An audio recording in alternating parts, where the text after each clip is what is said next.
บายดีทุกท่านมื้อนี้เราอยู่กับเกมเมอร์ลาวทีวีมื้อนี้เราจะมา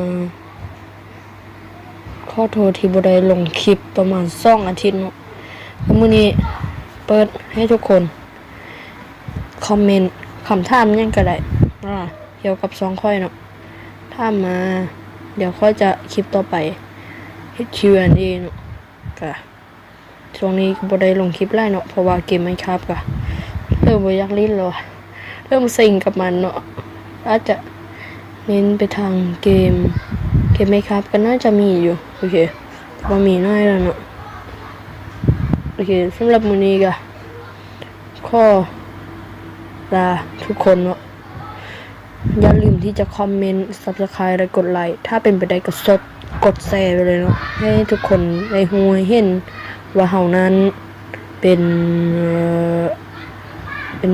สั่งมันโอเคเนาะอย่าลืมคอมเมนต์ล่ะบ๊ายบายไปหยุด